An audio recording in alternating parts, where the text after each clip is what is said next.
Assalamualaikum warahmatullahi wabarakatuh. Perkenalkan, saya Intan sebagai host podcast Surat Terbuka Pasaga hari ini. Disponsori oleh Cafe Kota Senja yang bertempat di Jalan Belawan, Utara Sport Center. Pada kesempatan kali ini, kami mengundang salah satu kakak alumni Angkatan 19 yang menjabat sebagai Ketua Umum Organisasi Pasaga sekaligus Lurah Purna Paskibraka Indonesia Kota Blitar Angkatan 2017. Dia adalah Kak Melati. Halo, selamat pagi. Selamat pagi Kak Melati. Selamat pagi. Bagaimana Kak kabarnya hari ini? Alhamdulillah sehat, tetapi kurang sehat juga karena habis jatuh. Tapi alhamdulillah masih bisa datang ke sini. Ya, semoga cepat sembuh ya Kak. Ya, terima kasih. Akhir-akhir ini kesibukan Kakak apa aja sih? Nah, kesibukan aku akhir-akhir ini di masa pandemi ini adalah yang pertama pasti kuliah, meskipun kuliah jarak jauh. Habis itu yang kedua yaitu bantu-bantu ibu, terus ngerjain tugas-tugas kuliah yang super duper padat dan banyak pol, dan disibukkan dengan ngebantu adik-adik tetangga yang kan naklum lah ya online, jadi minta bantuan ke aku buat ngajarin mereka gitu. Gitu Kak. Iya. Kuliahnya di mana Kak kalau boleh tahu? Aku kuliah di IAIN Tulungagung, tapi sekarang udah jadi UIN Tulungagung semester 3. Semoga lancar ya Kak kuliahnya. Ya, amin. Terima kasih, doa terbaik. Pada tahun 2018 kan Kakak menjabat sebagai Ketua Umum Organisasi Pasaga nih. Ya. Kesan Kakak selama menjadi Ketua Umum itu apa aja sih Kak? Kesan yang pertama adalah pastinya senang. Soalnya kenapa? Karena lama tidak berjumpa, lama tidak mengorganisir, lama tidak manajemen orang-orang banyak. Terakhir aku memanajemen orang-orang banyak, memimpin itu SMP. Itu jadi ketua kelas aja, tapi habis itu aku trauma untuk jadi ketua karena apa ya? Kayak merasa gagal gitu loh. Padahal sebelum-sebelumnya itu aku masih jadi ketua, waktu SD juga ketua gitu kan. Nah, terus pas SMP itu aku merasa gagal karena tidak bisa memanajemen orang-orang, padahal itu cuma di lingkup kelas dan orang-orangnya cuma itu doang. Terus waktu SMP juga pernah dikandidat jadi ketua PMR ekstrakurikuler, tetapi aku juga menolak. Aku malah lebih mending main di belakang gitu loh, jadi pensupport gitu. Nah, terus untuk ini kan jadi ketua ya, jadi kayak merasa wah, aku harus mencoba menjadi seseorang yang lebih baik lagi, untuk menjadi ketua yang lebih baik lagi.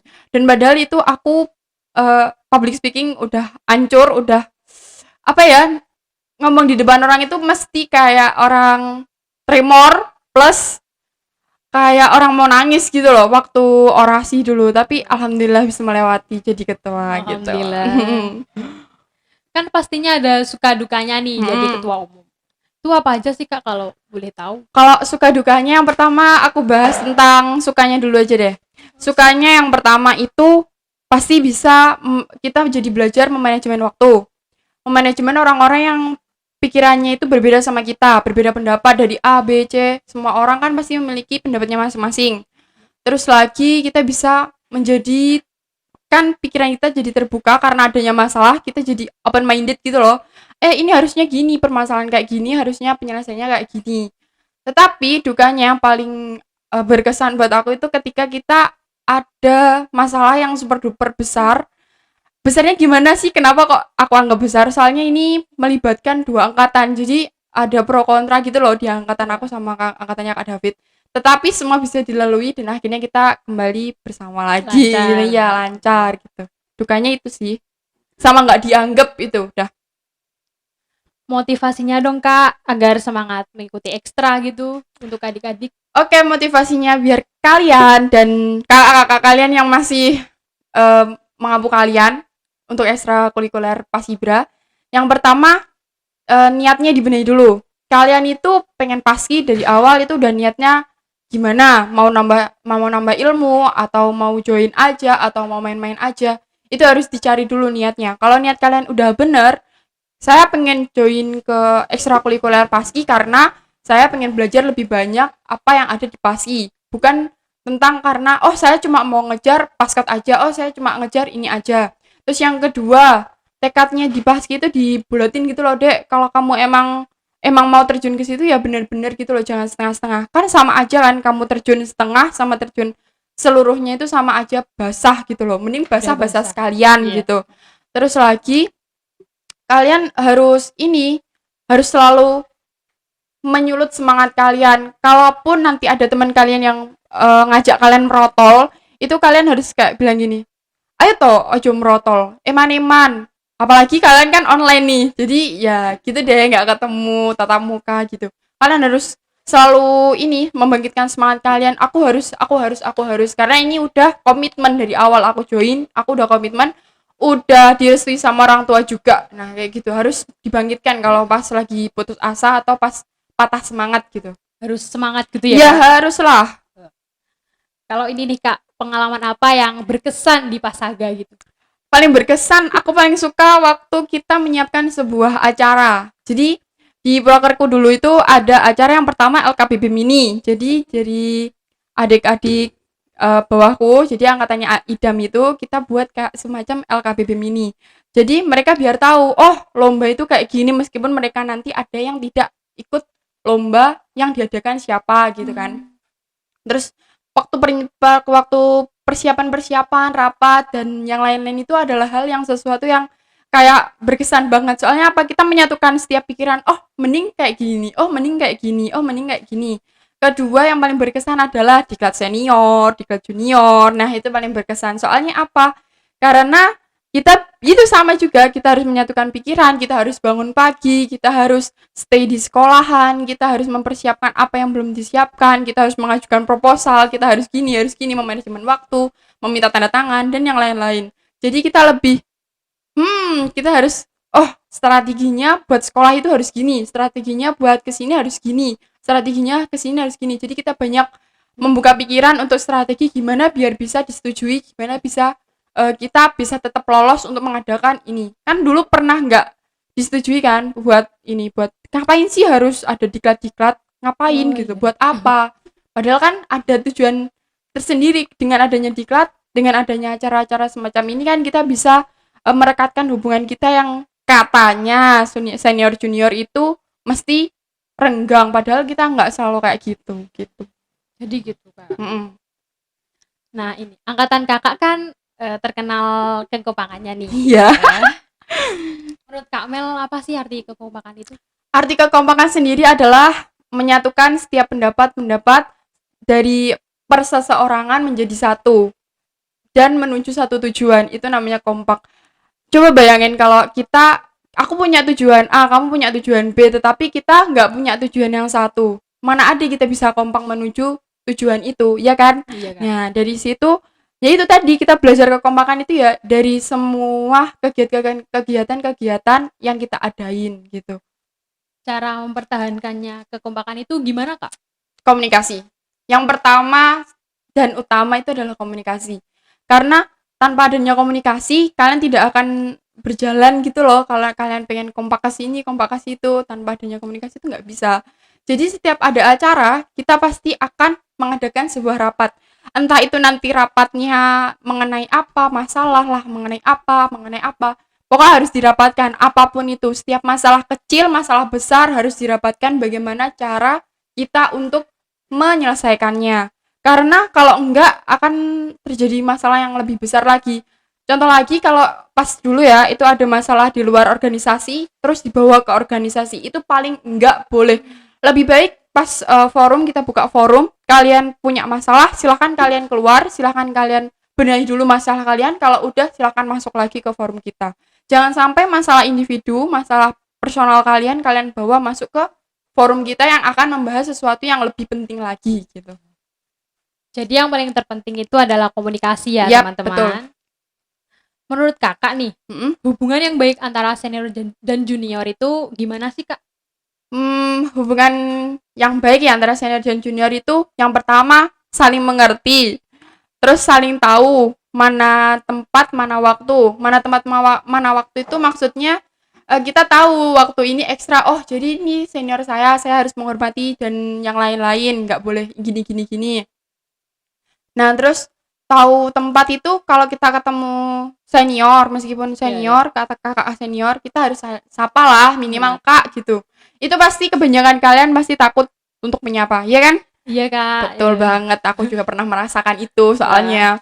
Nah, jadi kita harus tahu tempat, tahu waktu, terus merasa oh ini kakak saya, bukan senior saya, bukan Keluarga apa ya? saya gitu. Iya, Kak. kita harus merasakan itu. Meskipun awalnya jengkel, tapi pasti kita akan menemukan tempat di mana kita itu bisa disatukan gitu loh, dirapatkan gitu loh. Kayak seumpama ada acara kayak kemarin waktu ekstra udah off, teman-teman dari angkatan adik-adik sama kakak senior-senior kan mengadakan acara futsal tuh. Yeah. Nah, itu kan salah satu ajang untuk merapatkan ini apa?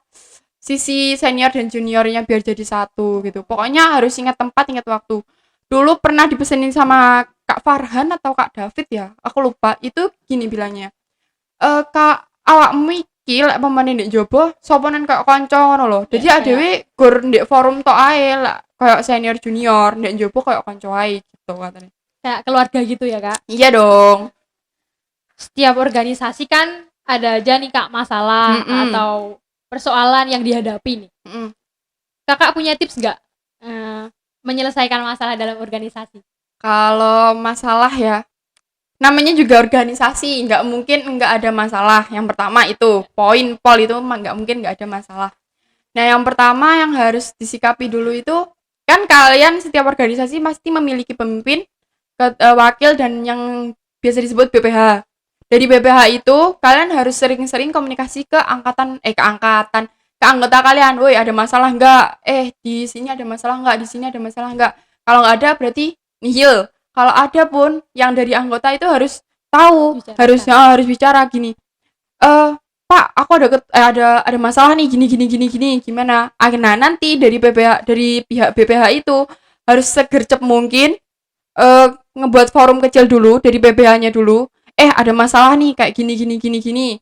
Kita gimana nih? Nah, di situ kita buat forum dulu buat penyelesaian masalah, buat plan A B C, habis itu baru rapat besar. Jadi setiap ada masalah itu, kalau di angkatanku pasti membuat forum kecil, baru membuat forum besar.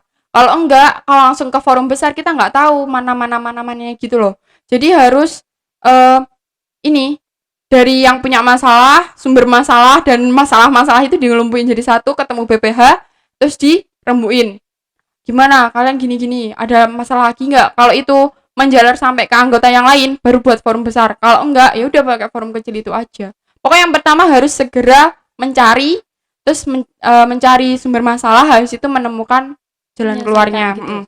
Dengan cara komunikasi, tetap kembali ke komunikasi. Yang paling penting itu adalah komunikasi. Ya betul, komunikasi adalah utama. Jadi Kak, saat kita mau undang Kak David, kita itu ngomongin tentang proker nih. Menurut angkatannya Kak Melati, prokernya angkatannya Kak David itu sudah terlaksana apa belum? Atau mungkin ada gebrakan baru dari angkatannya Kak Melati? Oke, dari angkatannya Kak David, menurut sudut pandang aku ya, itu 80% udah berjalan. Kalau enggak 75 lah, 75 udah berjalan.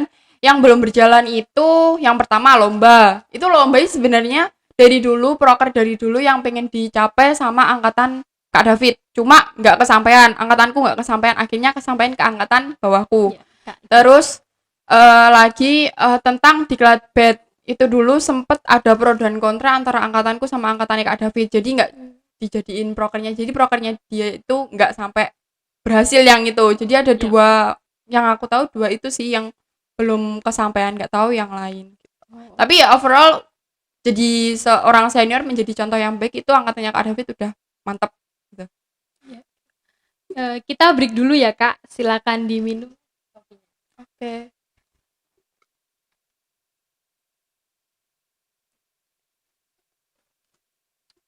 Kita lanjut ya Kak. Oke. Kakak ini kan anggota Paskot nih. Bagaimana Kak pengalaman Kakak di sana? Pengalamannya banyak, suka, duka, tertawa, menangis, so banyak lah pokoknya di sana. Jadi yang pertama itu berawal dari mimpi. Nah, kembali ke mimpi. Dari dulu emang mimpi jadi anak Paskot. Jadi nggak mimpi jadi anak Pasprof, Pasnas itu nggak sampai ke sana. Jadi anak Paskot itu udah cukup. Nah, suka apa tadi kesannya ya? Apa-apa? Iya, kesannya. Kesannya ya seneng karena kenapa? Kita ketemu sama anak-anak paski di luar SMA kita. Kita jadi tahu paski mereka itu kayak gimana. Yang pertama, ekstrakurikuler mereka itu kayak gimana? Diadainnya pas hari apa? Jadi kita malah sering bertukar pikiran gitu. Kalau pas di sana ada gini, di sana ada gimana sih gitu. Jadi kayak lebih oh gini, oh di sana diambilnya berapa anak, di sini diambilnya berapa anak. Oh kenapa sih di sana kok SMA sana kok lebih banyak anaknya diambil? Oh karena faktor ini, faktor ini. Jadi kita lebih kayak sharing-sharing gitu loh, lebih banyak sharing. Dan tambah pengalaman juga karena adanya senior, adanya kakak senior, kita selalu dikasih tahu kalian itu gini, gini harus gini. Terus tambah lagi kita tambah ilmu yel lah yang kita bisa bawa ke sekolah. Oh iya iya, Kak. Terus ilmu PBB yang bisa kita bawa ke sekolah karena adanya kakung, maka pasti ngasih tahu yang bener itu kayak gimana. Kan kadang kita ngikut atas tuh, Iya. ngikut senior, yang bener itu gini, yang gini gini. Tapi nanti dibenerin lagi sama kakung. Yang bener itu kayak gini loh, hormat yang bener itu kayak gini. Terus intonasi yang bener itu kayak gini. Jadi banyak pengalaman gitu loh. Hmm. Nah, ini cara mengatasi ketertinggalan pelajaran pada saat fokus latihan paskibra. Alhamdulillah ya pas aku jadi paskot itu kayak nggak ada tugas gitu loh. Kayak merasakan sensasi yang berbeda. Jadi kayak aku nggak ada tugas, adanya Ada cuma PR gitu, Kak, nggak ada. nggak ada. Kayak Oh. PR itu cuma apa? Ini loh, apa itu? Kan aku jurusan IPA kan. Iya, Kak. Jadi ada praktek gitu. Nah, itu praktek yang ketinggalan paling cuma satu. Ya, IPA itu tok. Terus jadi itu bisa di apa? Di sahur apa di sahur itu dikerjakan itu pas kita sudah selesai pulang dari Bali. Kan kalau dulu itu pas zamanku itu langsung kan. Jadi habis paskot satu Langsung hari ke kemudian Bali. langsung ke Bali. Jadi langsung selesai gitu. Jadi habis itu langsung dikerjain selesai deh. Jadi aku nggak merasa terbebani gitu loh. Nggak ada tugas kayaknya. Pas kelas 2 juga sih soalnya. Kakak kan selain jadi paski kota, Mm-mm. Kakak juga sebagai lurah PPI Ya. PPI Kota Blitar Mm-mm. tahun 2017. Ya. Saat menjadi lurah PPI Kota kan pastinya membutuhkan skill public speaking. Iya. Menurut Kakak nih, Mm-mm. cara membangun percaya diri dan public speaking itu yang bagus itu gimana, Kak? Oke, yang pertama, kalian itu kalau mau bisa public speaking, kalian itu harus sering ngomong sendiri. Beneran itu. Jadi kalau Sering kalian ngomong di pengen kaca gitu, Kak. ya di jalan, ya di mana aja ngomong sendiri kayak kalian ngevlog gitu loh. Oh, Hai guys, hari ini gini-gini. Nah, itu kalian akan timbul rasa-rasa, aku sebenarnya tuh lancar ngomongnya. Terus lagi ditambah dengan sering berbicara di depan orang banyak. Aku dulu pas jadi ketua di Paski Semaga itu masih ndredeg. Pas orasi itu ndredeg. Terus pas pemilihan lurah itu juga ndredeg. Aku malah kalau pas ndredeg itu suaraku malah tinggi terus menggebu-gebu terus cepet wow. gitu loh. Jadi kelihatan banget kalau orang ini nervous gitu. Tapi sering berjalannya waktu aku jadi belajar. Oh, jadi gini. Harus gini. Kamu harus sering bicara, harus sering ngomong ke depan orang banyak. Kalau enggak tanpa latihan itu kita sama aja bohong dong meskipun kita lancar ngomong di depan kaca tapi enggak lancar di depan orang gitu. Terus lagi banyakin baca buku. Soalnya kenapa kalau kalian baca buku itu kalian pasti menemukan kata-kata yang bisa dipakai pas kalian ngomong nanti kayak gitu. Terus lagi kalau kalian ngomong di depan orang, usahakan kalian tuh berasa kayak kalian ngomong sendiri gitu loh. Jadi kalian nggak akan nervous kalau ngomong sama orang gini, nggak akan dredeg. Pokok latihan yang penting. Nah, saat pertama kali seleksi paskot, Mm-mm. pasti banyak kan, Kak, dari sekolah-sekolah lain, Mm-mm. paski gitu. Mm-mm. Kalau sudah lolos kan minimal lah harus ada pendekatan itu. Mm-mm. Pendekatan dari sekolah-sekolah lain yang sudah lolos. Nah, cara pendekatan Kakak itu gimana sih? Pendekatan. Oh, maksudnya Perkenalan biar gitu. Iya. Oh ya biar deket. Yang pertama ya harus berani lah. Kalau kamu pengen punya teman ya harus berani berkenalan. Mana mungkin kamu mau punya teman tapi kamu nggak berani berkenalan, ya kan? Iya, Kak. Ibarat PDKT sama cowok gitu loh. Kalau kamu mau ya pepet aja. Nah kayak gitu. Jadi kamu harus berani berkenalan sama orang-orang di sana meskipun dia tuh kayaknya anti sama SMA kita gitu kan. Nah, meskipun anti Kayak kita tetap rival dekat. gitu, Kak.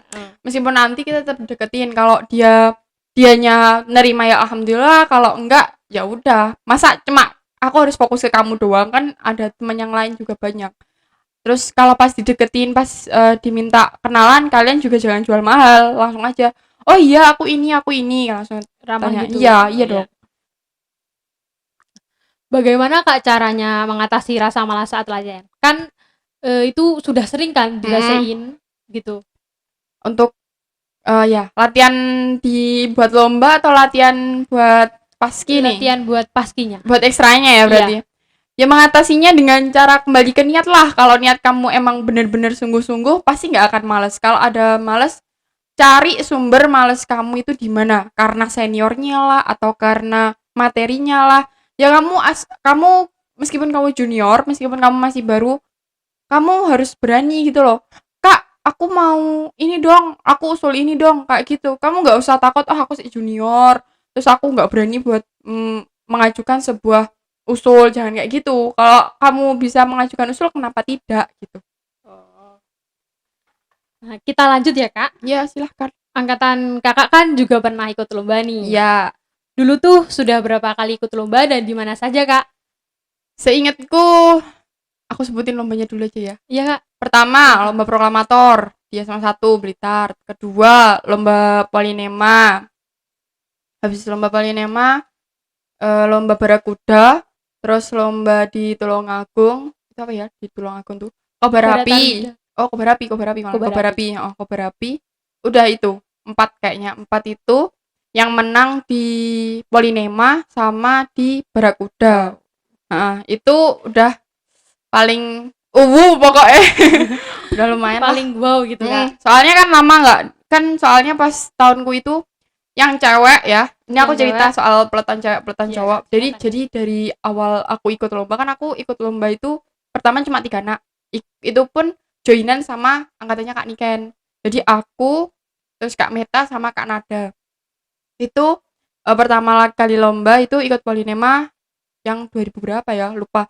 Itu nggak menang, angkatannya yang peloton cowok pun juga nggak menang. Akhirnya ikut lagi pas polinema kemarin itu. Nah, pas polinema sebelum yang kedua yang kemarin aku ikutin itu, kita itu ada pro kontra antara cewek sama cowok. Itu kayak udah mendarah daging gitu loh. Kebiasaan peloton cewek dan cowok itu mesti saling kayak yang cewek merasa direndahkan sama yang cowok, mesti kamu yus sak mampumu segini lah, sing cewek itu nggak terima kalau digituin kan. Ya, kan? Nah akhirnya pecah kan waktu pas polinema pertama itu, hampir nggak mau berangkat, kitanya nggak mau berangkat. Habis itu kita yang polinema kedua juga gitu, tetapi senangnya dari angkatanku yang cowok itu kalau yang cewek kayak bete apa gitu langsung dirangkul gitu loh coy, jadi kayak gitu loh. Jadi mereka langsung kayak support gitu, langsung support. Yowes ya. Akhirnya pas itu kemenangan apa ya, ambisnya peloton cewek itu terpecah gitu loh di situ. Kita jadi unggul di peloton cowok yang biasanya peloton cowok mesti di atas.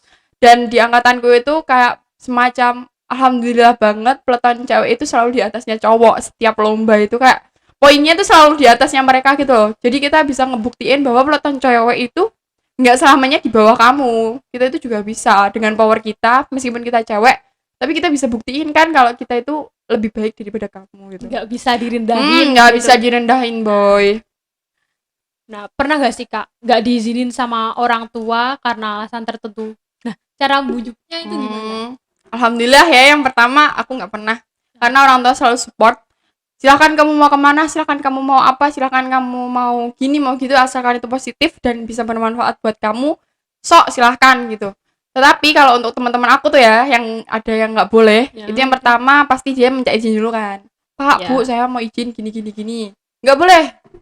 Terus lagi bujuk lagi, meskipun dia masih tetap latihan tuh, ngotot tetap latihan, tetapi nggak dibolehin kan, ya udah tetap latihan aja. Habis itu nanti hamin berapa, seminggu 2 minggu sebelum lomba atau hamin masih jauh, satu peloton ke rumahnya, Wow. Meyakinkan dong, nggak boleh Harus. dia berjuang sendiri kan, harus berjuang sama teman-teman yang lain. Kita yakinkan, ini nanti gini bu, nanti dijaga kok. Ada kan yang pertama itu nggak dibolehin karena pelajarannya. Berarti dia harus janji kalau habis lomba pelajarannya tetap bagus. Terus ada lagi yang kemarin karena sakit, dia itu emang ini anaknya bandel gak mau makan gitu loh. Akhirnya kemarin dijanji juga sama angkatanku, sama peletonku, gini bu, nanti si A ini bakalan kita jaga kok, pola makannya kita ingetin terus kita gini-gini. Pokoknya diyakinkan, akhirnya dibolehin gitu. Pokok kalau nggak temanmu nggak boleh, kalian harus maju. Jangan temanmu nggak boleh, ya wes cari yang lain ya, jangan gitu dong. Kasian.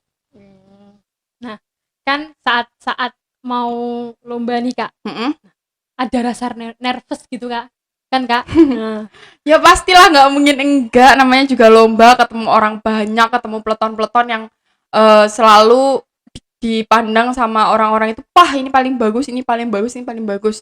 Ya pasti ada, tetapi kembali lagi, kita di sini berjuang, kita di sini berlomba, kita di sini tampil untuk kebaikan Pasaga, Paski dari SMA 3. Dan kita itu udah punya nama loh BTW, kita itu udah punya nama di Paski-Paski yang lain gitu kak, udah tahu gitu loh, oh Pasaga itu yang punya besar ini gitu. Pasaga itu punyanya SMA 3. Biasanya itu, oh iya Pasaga itu terkenal sama gerakannya yang ini punya ciri khasnya sendiri kayak gitu. Terus kadang kalau nggak ikut itu kadang ditanyain kenapa kok nggak ikut gitu, padahal ini bergengsi atau gimana gitu. Kalau untuk menghadapi nervous, kita tampil aja kayak biasa kita latihan, tetapi latihan yang bener-bener latihan gitu loh. Jadi waktu latihan kita berlagak seperti lomba, pas lomba kita berlagak seperti latihan, tetapi yang bener-bener. Meskipun nanti kita bakalan salah gerakan atau gimana, langsung aja improve, langsung masuk ke gerakan yang saat itu dijalankan gitu. Baik kak, kita tadi sudah membahas banyak hal tentang ekstra, paskot, dan juga lomba. Saya punya satu pertanyaan nih kak. Ya, apa? Kunci kesuksesan menurut Kak Melati itu apa sih? Kunci kesuksesan menurut aku yang pertama, ngebahagiain orang tua terlebih dahulu. Dan ngebahagiain itu yang sesuai ekspektasi mereka gitu loh. Tetapi ekspektasinya itu yang sama, jalannya sama kita. Semama kita pengen A, orang tua juga ternyata punya keinginan A. Nah itu udah jadi kunci sukses. Apalagi kalau kita itu pengen sukses kan kita harus gini, kamu harus minta izin ke orang tua, dan sedangkan kalau kita nggak izin ke orang tua kan nggak bakalan berkah tuh. Nah makanya dengan kita minta izin terus diridhoi, akhirnya kita kan jadi lancar gitu kan.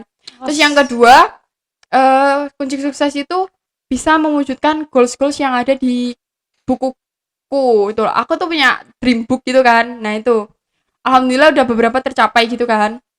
Itu terus yang selanjutnya bisa ngebantu orang banyak dengan apa yang kita miliki. Apapun itu yang kita miliki, kita bisa ngebantu orang lain. Entah uang, entah baju, entah pakaian, entah buku, atau apa, kita bisa ngebantu orang lain. Itu adalah kunci sukses. Terus yang terakhir, kita bermanfaat bagi orang lain. Entah nanti kita di apa ya, dirasani, digibah sama orang lain. Oh orang anak ini tuh kayak gini, anak ini tuh kayak gini, dijelek-jelekin gitu kan. Kita tetap aja maju. Emang omongan lu ngaruh buat gue kayak gitu loh. Emang ngaruh gitu ya? Enggak kan? Enggak. Ya udah kayak gitu sih kunci sukses menurut aku.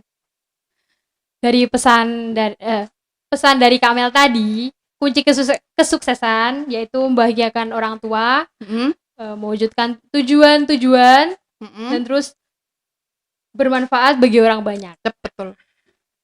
Dari Kak Melati, apakah ada yang ingin disampaikan sebagai tambahan? Oke, aku akan menambahkan sedikit. Yang pertama buat adik-adikku yang sekarang sedang merasakan ekstrakurikuler online di rumah, cuma pakai Meet atau pakai Zoom atau pakai apa, yang cuma ngeliatin kakaknya hormat di Zoom gak secara langsung, yang cuma nulis-nulis dari buku Garuda dan yang lainnya, tanpa harus tatap muka. Kalian harus tetap semangat, kalian harus tetap harus tetap timbulin semangat kalian untuk tetap join ke Paski, kan udah niat dari awal. Jadi kalian harus selalu jangan sampai keterbatasan ini membuat kalian jadi patah semangat gitu loh. Eman kalian udah sampai ke sini terus kalian tiba-tiba ngebosenin. Semua juga bosen dek, tetapi gimana caranya biar kalian sama kakak-kakak kalian itu tetap bisa rapet, bisa tetap bikin ekstra itu jadi enjoy. Terus yang kedua, pesan dari aku, setiap apapun yang kalian impiin, setiap apapun yang kalian kejar, kalian harus bener-bener harus, aku pasti bisa, aku pasti bisa. Yang pertama harus tetap usahanya tetap. Yang kedua doa, habis itu kalian tinggal pasrahin. Tapi kalian harus gini, emang aku bisa menggapai itu kalau aku cuma rebahan aja, kalau aku cuma gini doang. Itu jangan sampai. Kalian harus bener-bener, kalau kalian pengen sesuatu harus kalian bener-bener capai gitu loh. Kayak gitu. Udah kayak gitu. Nah, itu pesan dari Kak Melati ya, adik-adik, kita harus mewujudkan. Nah, Mewujudkan apa, Kak? mewujudkan apa itu cita-cita. Betul. Nah, terima kasih Kak Melati sama-sama. sudah berkenan hadir pada podcast kali ini. Ya. Dan juga terima kasih kepada penonton yang telah menyaksikan. Kami berharap rekan-rekan dan adik-adik semua bisa mengambil ilmu dan manfaat dari pembahasan podcast kami. Amin, terima kasih. Next time kita akan mengundang salah satu kakak alumni angkatan 20 untuk ngobrol lebih lanjut tentang pembahasan kita sebelumnya. Dan jangan lupa untuk mematuhi protokol kesehatan dengan memakai masker, hand sanitizer, dan juga physical distancing. Stay tune podcast selanjutnya ya. Sekian, terima kasih. Salam merah putih. Wassalamualaikum warahmatullahi wabarakatuh. Waalaikumsalam warahmatullahi wabarakatuh. Pasaga, Learn, fight, and champion!